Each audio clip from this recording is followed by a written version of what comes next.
أعوذ بالله من الشيطان الرجيم. بسم الله الرحمن الرحيم.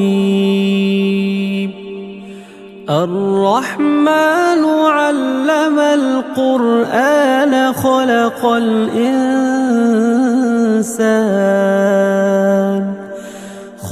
الإنسان علمه البيان. الشمس والقمر بحسبان والنجم والشجر يسجدان والسماء رفعها ووضع الميزان ألا تطغوا في الميزان وأقيموا الوزن بالقسط ولا تخسروا الميزان. والأرض وضعها للأنام فيها فاكهة والنخل ذات الأكمام والحب ذو العصف والريحان. فبأي آلاء ربكما تكذبان؟ خلق الإنسان من صلصال كالفخار وخلق الجان من مارج من نار. فبأي آلاء ربكما تكذبان؟ رب المشرقين ورب المغربين فبأي آلاء ربكما تكذبان؟ مرج البحرين يلتقيان بينهما برزخ لا يبغيان. فبأي آلاء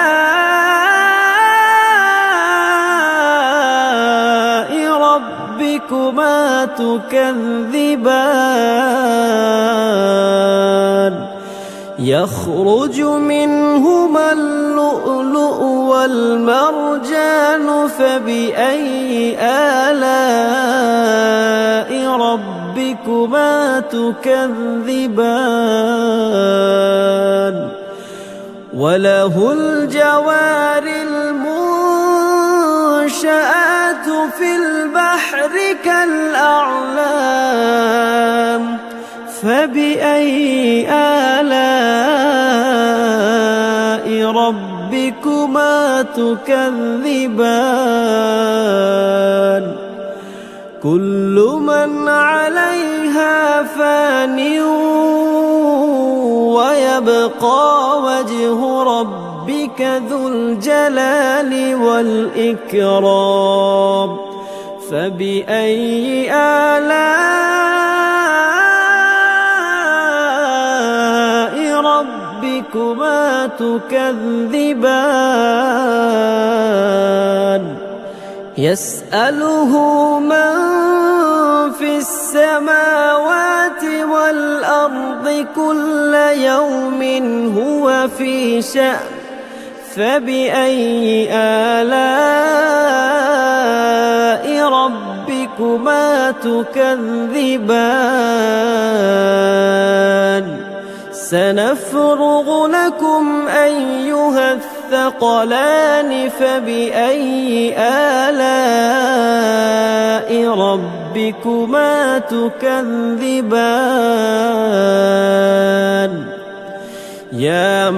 معشر الجن والإنس إن استطعتم أن تنفذوا من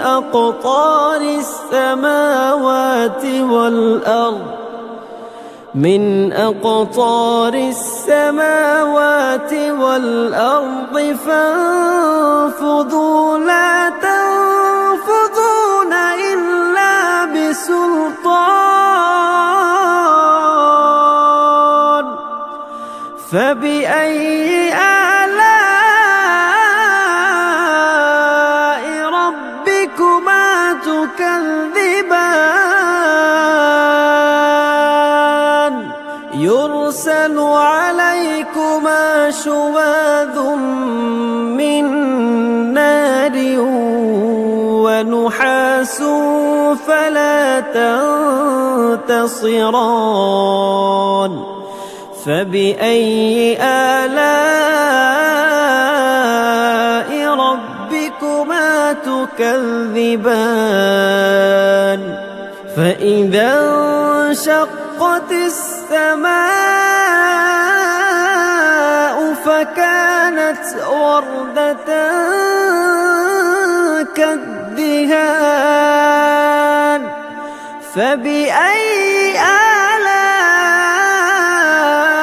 ربكما تكذبان فيومئذ لا يسأل عن ذنبه إنس ولا جان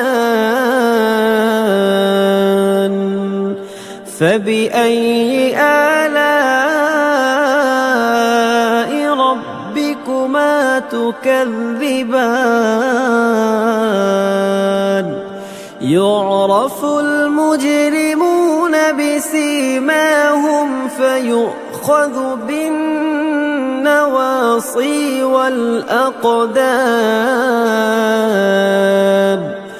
فبأي آلاء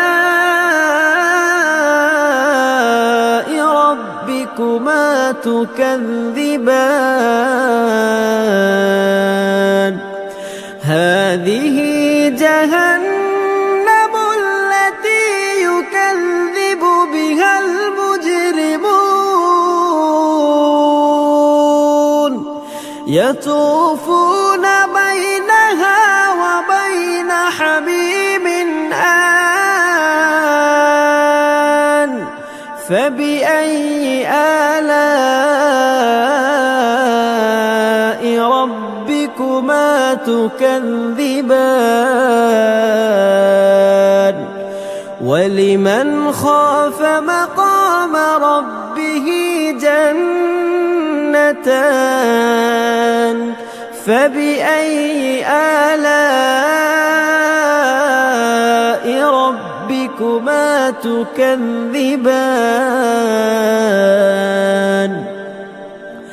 ذواتا أفنان فبأي آلاء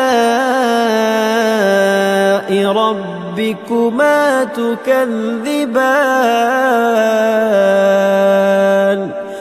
فيهما عينان تجريان فبأي آلاء ربكما تكذبان فيهما من كل فاكهة زوجان فبأي آلاء ربكما تكذبان متكئين على فرش بطائنها من استبرق وجنى الجنتين دان فبأي آلاء ربكما تكذبان فيهن قاصرات الطرف لم يطمثهن إنس قبلهم ولا جان فبأي آلاء ربكما تكذبان كأنهن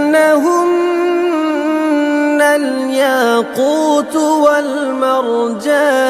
والمرجان فبأي آلاء ربكما تكذبان هل جزاء الإحسان إلا الإحسان فبأي آلاء ربكما تكذبان ومن دونهما جنتان فبأي آلاء ربكما تكذبان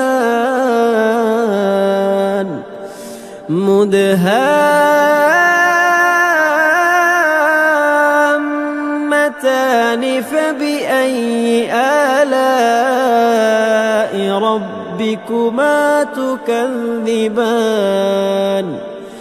فيهما عينان نضاختان فبأي آلاء ربكما تكذبان فيهما فاكهة ونخل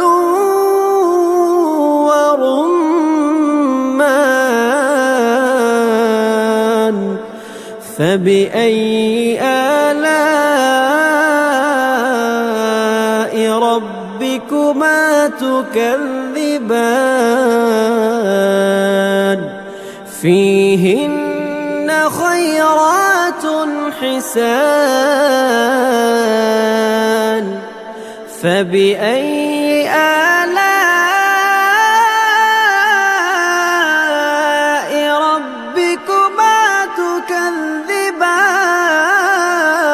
تكذبان حور مقصورات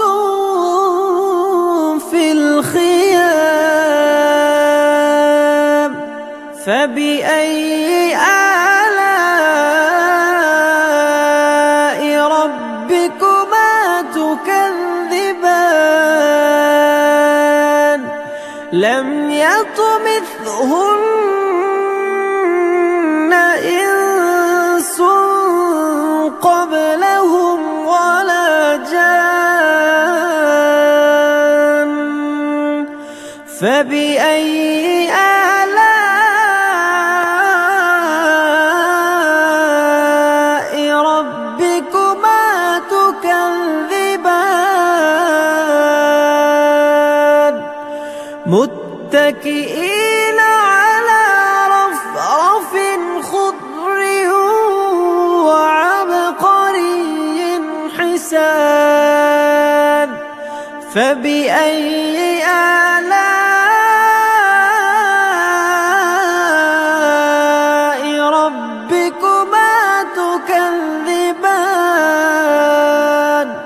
تبارك اسم ربك ذي الجلال والإكرام